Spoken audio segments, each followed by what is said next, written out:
bank, leasing dan sebagainya, silakan diisi di poin 14B. Kalau tidak ada, silakan pilih tidak aja. Oke, sampai di sini nanti kita akan temuin status SPP-nya nihil, kurang bayar atau lebih bayar. Kalau nihil, selamat. Tapi kalau kurang bayar, bingung gimana caranya. Biasanya Bapak Ibu yang muncul kurang bayar, itu karena kita tidak isi PTKP-nya sesuai dengan bukti potong. PTKP yang mana? Di poin 5. Kalau dibayar, sabar. Kita bahas yang kurang bayar dulu Bapak Ibu ya. Kalau kurang bayar, pastikan di poin 5 ini sama dengan bukti potong. Sini kan PTKP K0 nih. PTKP. Nah, di sini juga kita harus isi K0. Kayak gitu. Nah, kalau sudah seperti ini, harusnya sudah tidak kurang bayar lagi. Kayak gitu. Pastinya nihil. Nah, kalau misalnya lebih bayar itu gimana? Kalau misalnya lebih bayar, Bapak Ibu silakan track atau cek di bagian L1. Di bagian L1, lalu di bagian yang D, di bagian D. Nah, di bagian D dan E, pastikan di sini hanya ada dinas aja, hanya ada bukti potong dinasnya aja. Biasanya yang memunculkan lebih bayar karena apa? Karena si ibu ini atau si bapak yang kita laporin SPP-nya ini, dia itu ikut Shopee affiliate. Oke, berarti ada case-nya ya. Dia ikut Shopee affiliate. Dia terima iuran atau bonus iuran dari BPJS Ketenagakerjaan dan sebagainya. Karena gini Bapak Ibu, kita DJP, kita sudah nolin ke seluruh ILAP, lembaga, instansi dan sebagainya. Jadi setiap Bapak Ibu transaksi apapun menggunakan NIK akan terbaca oleh kita.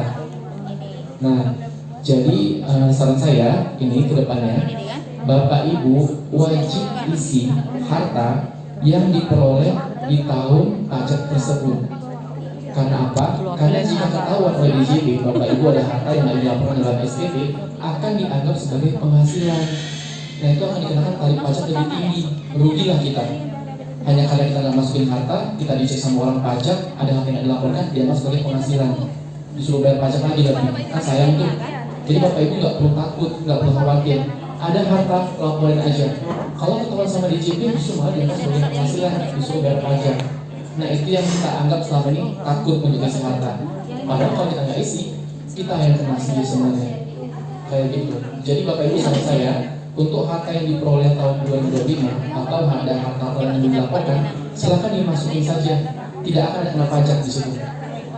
Justru kalau ketahuan oleh DJP ada pajak yang dilaporkan, maka akan dikenakan pajak penghasilan lebih besar tuh pajaknya. Kan sayang tuh, hanya karena kita lupa atau nggak lapor harta tiba-tiba dikenakan pajak. Itulah kalau misalnya Bapak Ibu pernah tahu ada istilah tax amnesty dan PPS, program sukarela itu. Itulah untuk menjaring tuh siapa-siapa yang nggak lapor hartanya di SPP. Kan sayang Bu, kayak gitu ya Bapak Ibu ya. Saya juga sebagai orang pajak rasanya kayak disayangkan, hanya karena nggak lapor kita dikenakan pajak kayak gitu. Kalau nggak bayar akan dikenakan bagian aktif dan sebagainya, sampai pidana dan sebagainya. Nah, oke Bapak Ibu, untuk bagian harta wajib diisi.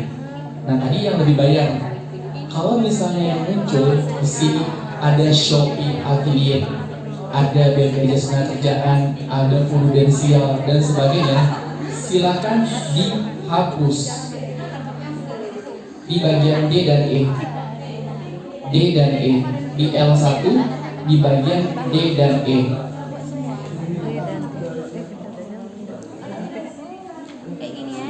Hanya muncul dinas pendidikan.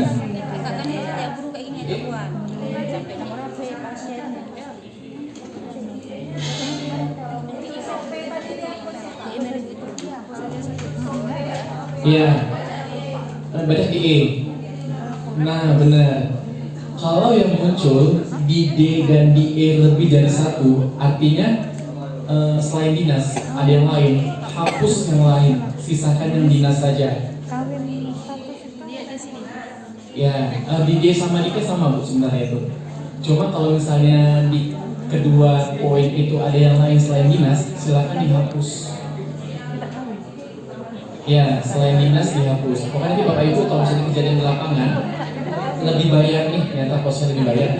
Coba cek di bagian L1-nya, di bagian L1, di bagian D, di bagian D sini, D dan E, di bagian 2 ini cek.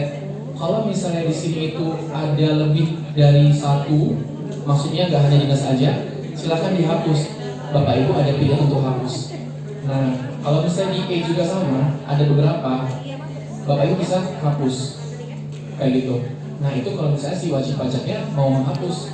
Kalau contoh kalau misalnya wajib pajak nggak mau menghapus nih, ya udah kita aja lebih bayar gitu. Kalau saya emang bekerja di tempat lain gitu kan ya, ya silakan nggak masalah. Selagi dia memang mau untuk diperiksa ya silakan kayak gitu.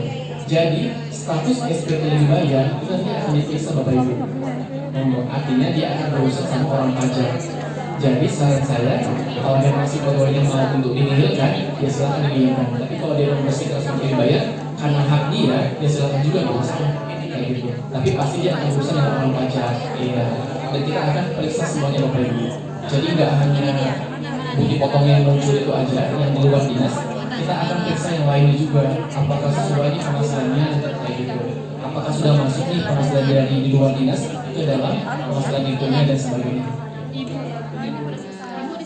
Ya, kalau sudah dihapus pasti ini artinya kita sudah bisa lapor SPT. Setelah semuanya sudah clear atau berhasil, Bapak Ibu balik